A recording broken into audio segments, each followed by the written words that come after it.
Online academy BPSC online academy में आप लोग का बहुत बहुत स्वागत है। जो सीरीज़ था एनसीईआरटी का सार संग्रह, उसी का हम लोग कुछ क्वेश्चन लेके आए हैं। जो आज का टॉपिक है सिटीजनशिप यानी कि नागरिकता, तो इसके बारे में आज हम लोग जानने की कोशिश करेंगे। जैसा कि अभी आप लोग सब जानते ही होंगे कि भारतीय नागरिकता प्राप्त करने हेतु कुछ टाइप है, जैसे जन्म से, पंजीकरण से, या फिर वंशाधिकार से, भूमि अधिकरण से। तो ये सब टाइप है जिसका वीडियो हम लोग बाद में कभी सेपरेट रूप से बनाएंगे। तो आज हम लोग वन लाइनर के फॉर्म में बेसिकली चर्चा करेंगे। तो चलिए स्टार्ट करते बिना टाइम गंवाएं। तो पहला क्वेश्चन है, भारतीय संविधान किस प्रकार की नागरिकता प्रदान करता है? तो देखिए, भारतीय संविधान जो है ये प्रदान करता है सिंगल सिटीजनशिप। ठीक है, सिंगल सिटीजनशिप प्रदान करता है। और देखिए एक और बात यहाँ पे मैं बता दूँ, जो हमारे इंडियन कॉन्स्टिट्यूशन में जो नागरिकता यानी कि सिटीजनशिप जो मेंशन है वो आर्टिकल 5 से 11 में मेंशन है।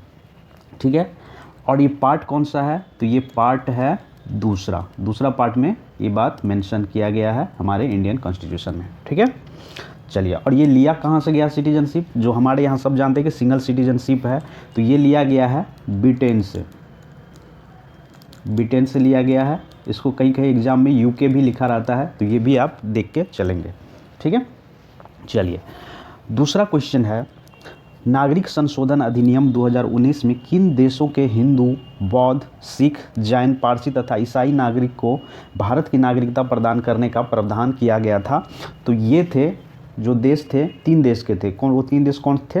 पाकिस्तान, बांग्लादेश और अफ़गानिस्तान। तो याद रखिएगा, कभी कभी ये भी पूछ सकता है कि कौन कौन से देश थे, और ऑप्शन में आपको दे देगा नेपाल या फिर भूटान। तो याद रखिएगा, ये भूटान या नेपाल नहीं थे, ये 3 देश थे। जो नाम देखे ध्यान से, पाकिस्तान, बांग्लादेश और अफ़गानिस्तान। या कभी कभी ये पूछ देगा कि कितने जाति के लोग थे। तो देखिएगा 6 है इसमें, हिंदू है, ठीक है, बौद्ध, सिख 3 हो गया, जैन 4, पारसी 5 और ईसाई 6। तो इसमें ये भी याद रखना आपको, मुस्लिम नहीं है। ठीक है, मुस्लिम नहीं है, ये बात आपको दिमाग में रखना है। 3 देश से 6 जाति के लोग, जिसमें कौन थे? हिंदू, बौद्ध, सिख, जैन, पारसी और ईसाई नागरिक को भारत की नागरिकता प्रदान करने की बात कही गई है, किसमें? नागरिकता संशोधन अधिनियम 2019 में। ठीक है, चलिए आगे बढ़ते हैं। अगला क्वेश्चन है, भारतीय नागरिक की नागरिकता किस आधार पर समाप्त हो सकती है? तो देखिए, भारत की नागरिकता जो है वो किस आधार पर समाप्त हो सकती है? अगला क्वेश्चन ये है।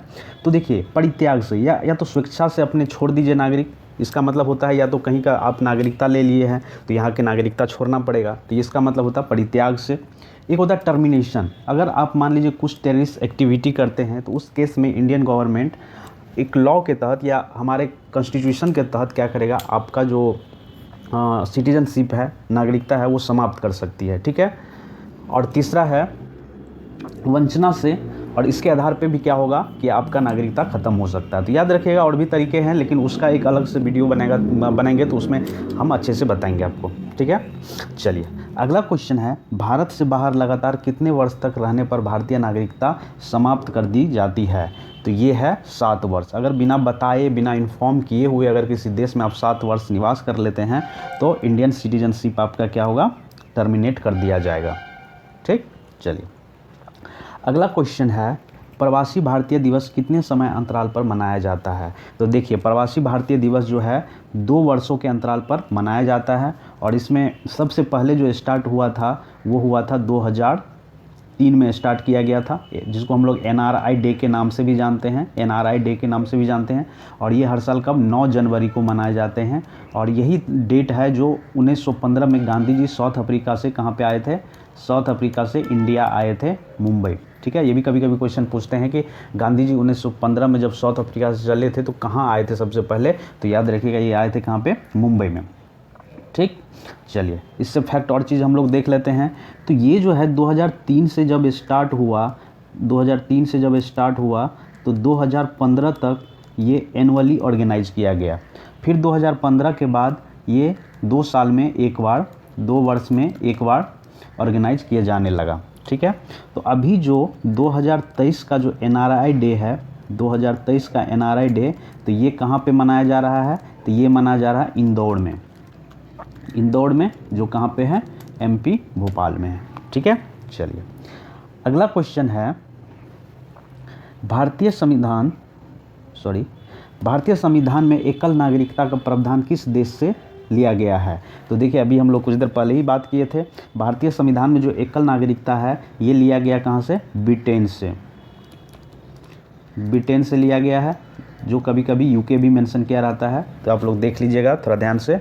और नागरिकता जो है, जो सिटीजनशिप है, हमारे इंडियन कॉन्स्टिट्यूशन में मेंशन है, आर्टिकल 5 से 11 में मेंशन है। और पार्ट की बात करें तो पार्ट जो है इसका कौन सा है? तो पार्ट दूसरा है। ठीक, चलिए अब देखिए यहाँ पे कुछ हम लोग कार्ड धारकों की बात कर लेते हैं। जैसे कई लोग होते हैं NRI, PIO और OCI, तो इन कार्ड धारकों की हम लोग तुलना करते हैं। इसके बारे में हम मतलब छोटा सा वीडियो बनाए हैं जिसमें आपको समझ में आ जाएगा, लेकिन इसके लिए हम अलग से एक सेपरेट वीडियो बनाएंगे। फिलहाल ये देखिए क्या होता है NRI, PIO और OCI। तो सबसे पहले बात करेंगे हम लोग NRI का, जिसका मतलब होता है नॉन रेसिडेंट इंडियन। ठीक है, अप्रवासी भारतीय। यदि भारत का कोई व्यक्ति भारत छोड़कर किसी अन्य देश में रहता है और ऐसे व्यक्ति की नागरिकता अपनाता है तो ऐसा व्यक्ति क्या कहलाएगा? NRI कहलाएगा। मतलब क्या है, ये एक तरह से क्या है, इंडियन ही ओरिजिन के है। ठीक है, इंडियन ही है, मतलब इंडियन ओरिजिन क्या है, इंडियन ही है।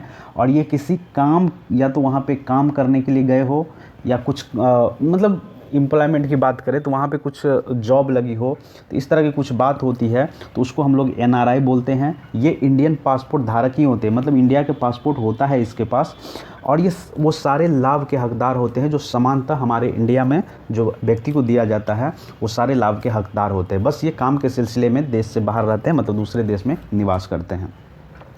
ठीक है, इसको क्या होता है कि मत देने का मतलब मतदान, वोटिंग करने का भी अधिकार है। ठीक है, समानतः सभी लाभ के हकदार है जो यहाँ पे जो इंडियन को दिया जाता है, सारे लाभ इसको मिलता है। तो इसको क्या बोलते हैं? NRI, नॉन रेसिडेंट इंडियन, या फिर अप्रवासी भारतीय कहा जाता है। ठीक है, चलिए अब दूसरा है PIO, मतलब होता है क्या? पर्सन ऑफ इंडियन ओरिजिन, मतलब भारत मूल के व्यक्ति। ठीक है, अब देखिए भारत मूल के व्यक्ति, देखिए ये क्या है,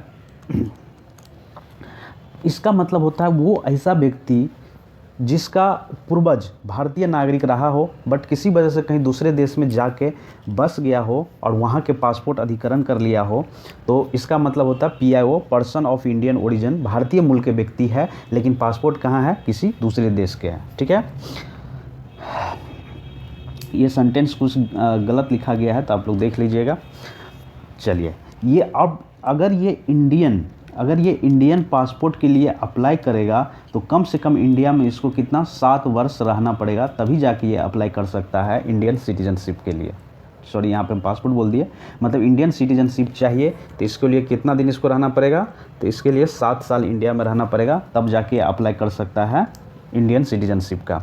इसको कोई विशेष लाभ नहीं दिया जाता है जैसे सामान्य इंडियन को दिया जाता है। हाँ, अगर 7 साल के बाद वो रहता है और 7 साल के बाद अगर इंडियन सिटीजनशिप मिल जाती है, तब जाके वो समान लाभ के हकदार हो गए जो यहाँ पे समांतर लोगों को दिया जाता है। इसको मतदान करने या वोटिंग करने का कोई अधिकार नहीं होता है। तो ये होता है PIO। ठीक है, पर्सन ऑफ इंडियन ओरिजिन। अगला है OCI, जिसका मतलब होता है ओवरसीज सिटीजन ऑफ इंडिया। इसका मतलब होता है भारतीय मूल के पासपोर्ट वाली विदेशी नागरिक, मतलब कोई दूसरे देश का लोग जो हमारे इंडिया में या तो पढ़ाई करने के लिए या तो काम करने के लिए रह रहा हो, तो उसको बोलते हैं OCI कार्डधारी, जिसका मतलब होता है ओवरसीज सिटीजन ऑफ इंडिया। ठीक है, चलिए अब यहाँ पे क्या है, सिटीजनशिप, जो हम लोग बात किए थे पहले ही। सिटीजनशिप जो है ये, या नागरिकता, ये जो हमारे इंडियन कॉन्स्टिट्यूशन में ऐड किया गया, ये कहाँ से लिया गया है? ये ब्रिटेन से लिया गया है, जिसको हम लोग समानतः यूके भी बोलते हैं अब।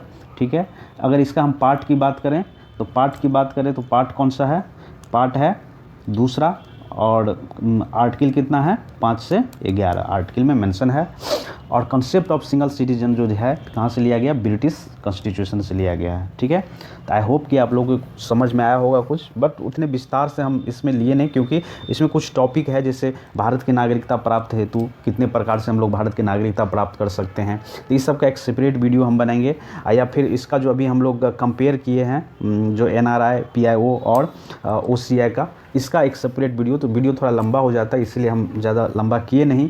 और हाँ, दूसरा यहाँ पे हम लोग 5 से 11 2011 जो आर्टिकल दिया है उस पर भी बात करना था, बट वो भी नहीं किए। इसके लिए हम एक सेपरेट वीडियो बनाएंगे, तो उसमें आपको ये सारी बातें, सारी इन्फॉर्मेशन मिल जाएगी।